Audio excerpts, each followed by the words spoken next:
materi mengenai sistem pencernaan pada manusia.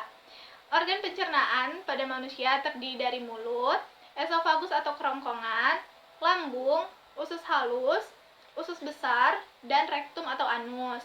Proses pencernaan yang terjadi pada manusia diawali di dalam rongga mulut. Nah, di dalam rongga mulut ini terjadi pencernaan secara mekanik yang dibantu oleh gigi dan pencernaan secara kimiawi dibantu oleh enzim amilase.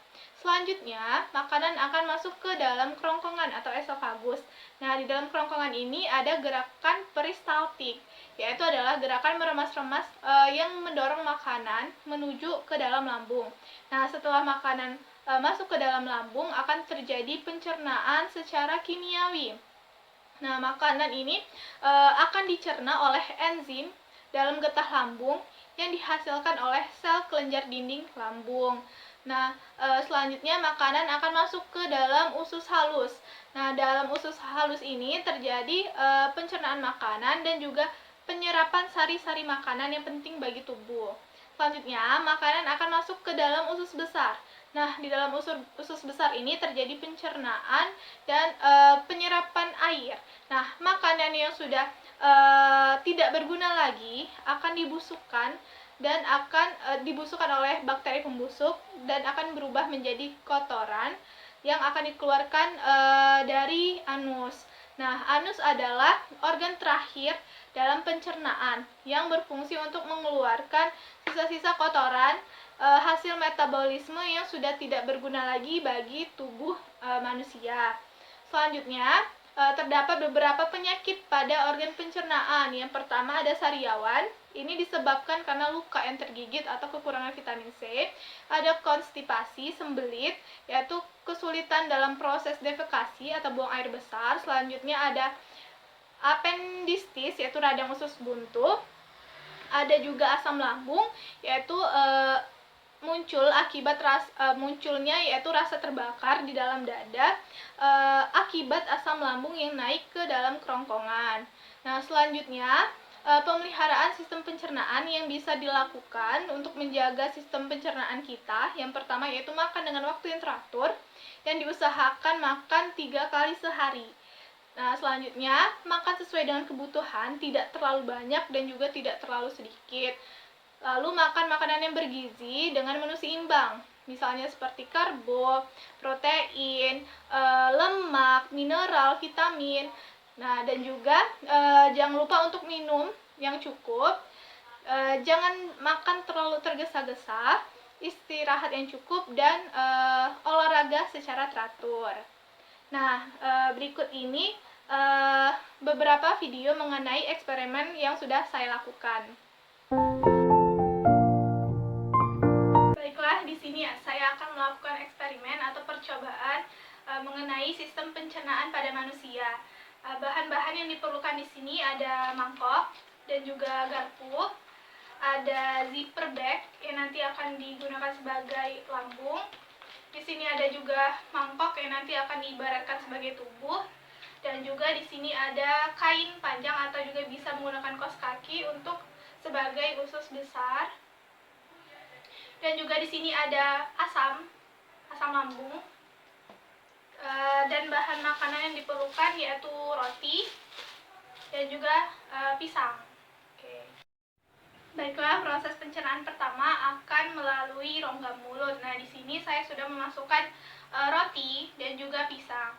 Nah, di mana di dalam rongga mulut ini terjadi pencernaan secara mekanik juga kimiawi. Untuk pencernaan mekanik akan dibantu oleh gigi dan juga lidah, sedangkan untuk secara kimiawi akan dibantu oleh enzim amilase yang dihasilkan dari air liur atau saliva. Nah, baiklah, saya akan menuangkan sedikit air sebagai saliva atau air liur. Nah, di mana dalam rongga mulut makanan akan dikunyah oleh gigi dan juga lidah, dan dibantu juga oleh air liur. Selanjutnya, setelah makanan masuk ke dalam rongga mulut dan cukup halus, maka makanan akan masuk ke dalam kerongkongan. Nah, di mana di dalam kerongkongan itu makanan akan didorong menuju lambung dengan bantuan gerak peristaltik. Nah, di sini saya sudah ada media lambung dan di dalamnya sudah ada asam lambung. Nah, di mana makanan akan dari kerongkongan akan masuk ke dalam lambung.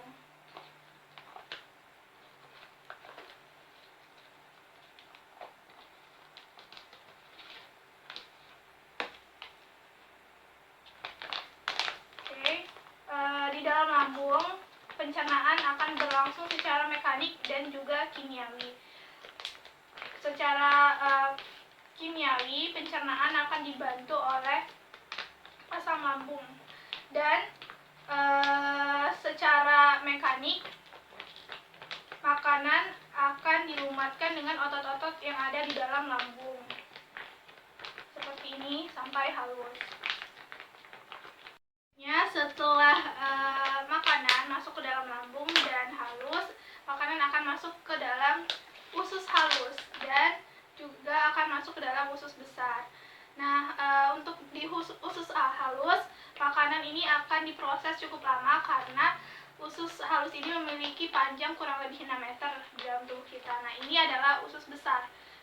Nah, setelah itu kita masukkan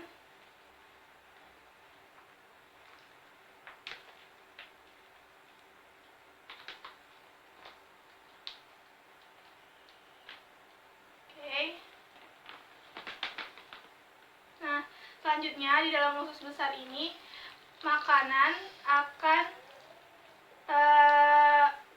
usus besar akan memisahkan antara air dan juga sisa-sisa makanan yang tidak berguna. Air ini bakal dipergunakan untuk di bagian tubuh kita. Nah, untuk sisa-sisa makanan yang tidak berguna maka akan langsung menuju ke bagian terakhir atau proses terakhir dari sistem pencernaan, yaitu adalah anus. Makanan melalui proses di dalam usus besar, dan untuk sisa-sisa makanan yang tidak berguna akan dikeluarkan melalui bagian pencernaan yang terakhir, yaitu adalah anus. Nah, seperti itu kira-kira proses pencernaan yang terjadi dalam tubuh manusia. Selanjutnya saya akan melakukan eksperimen kedua mengenai penyakit di dalam sistem pencernaan, yaitu adalah asam lambung. Nah, bahan yang dibutuhkan adalah botol yang diibaratkan sebagai lambung. Lalu di sini ada cuka makan yang diibaratkan sebagai cairan asam lambung. Ada juga soda kue, ada juga balon. Pertama, masukkan cuka makan tadi ke dalam botol. Sedikit saja, secukupnya. Oke.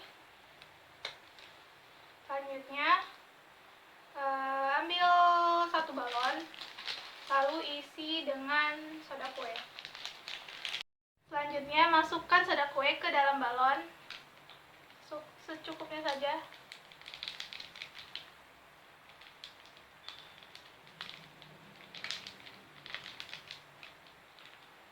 Selanjutnya ambil botol tadi yang sudah diisi dengan air cuka dan masukkan balon.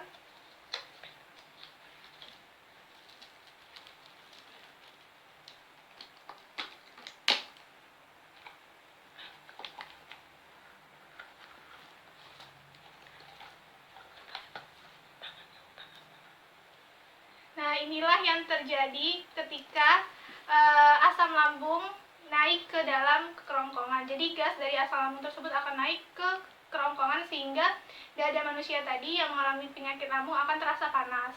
Jadi diibaratkan seperti ini. Selanjutnya saya akan melakukan eksperimen mengenai cara memelihara sistem pencernaan. Nah, di sini saya akan melakukan uji coba bahan makanan, dimana kan setiap individu atau orang butuh asupan makanan yang bergizi, misalnya seperti karbohidrat, protein, mineral, lemak, ataupun vitamin. Nah, jadi di sini saya akan mengeksperimen mengenai uji bahan makanan. Nah, yang pertama di sini bahan-bahannya ada kemiri, lalu ada gandum, ada mentega, ada gula, ada nasi, ada roti, ada pisang, ada tahu, ada betadin, dan juga ada beberapa kertas buram. Baiklah, yang pertama saya akan melakukan uji coba bahan makanan menentukan karbohidrat. Nah, di sini yang digunakan adalah cairan gugol atau bisa juga dengan betadin. Nah, di sini yang akan diuji yaitu bahan-bahannya berupa nasi, gandum, roti, dan gula. Nah, di sini kita teteskan beberapa tetes ke dalam bahan makanan tersebut. Nah, yang pertama nasi diteteskan. Oke. Selanjutnya gandum.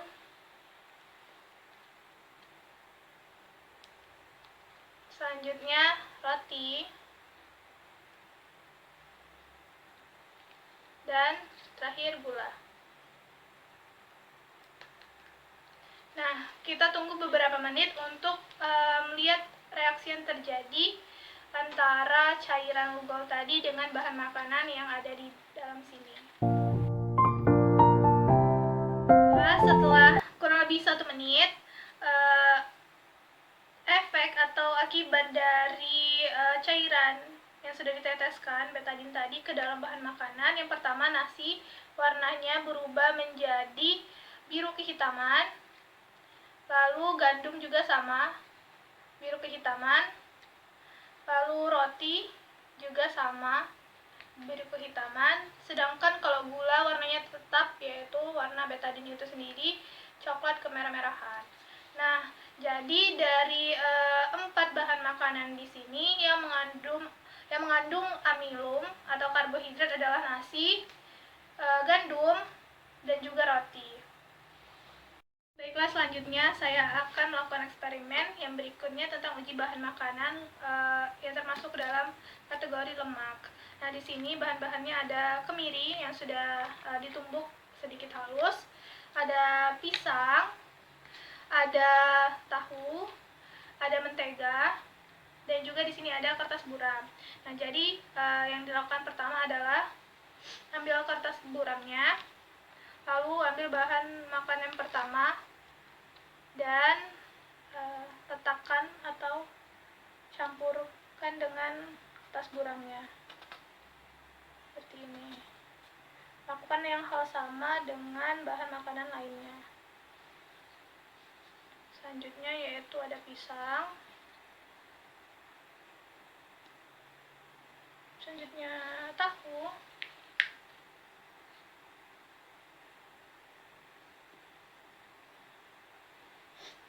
selanjutnya mentega.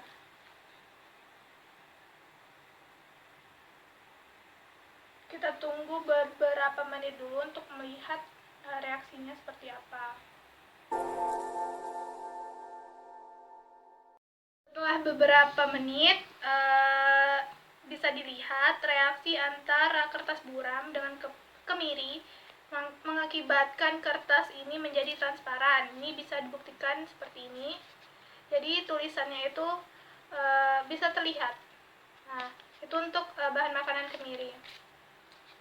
Selanjutnya untuk pisang juga kertasnya menjadi transparan seperti ini, bisa dibuktikan. Nah, untuk tahu ini tidak terlalu transparan karena tidak terlihat tulisannya. Dan yang terakhir untuk bahan makan mentega ini menyebabkan transparan. Ini bisa dibuktikan, tulisannya terlihat. Nah, jadi dari keempat bahan makanan yang terdapat di sini yang mengandung lemak lebih banyak, yaitu adalah bahan makan kemiri, pisang, dan juga mentega. Sedangkan kalau untuk tahu, dia hanya mengandung lemak sedikit.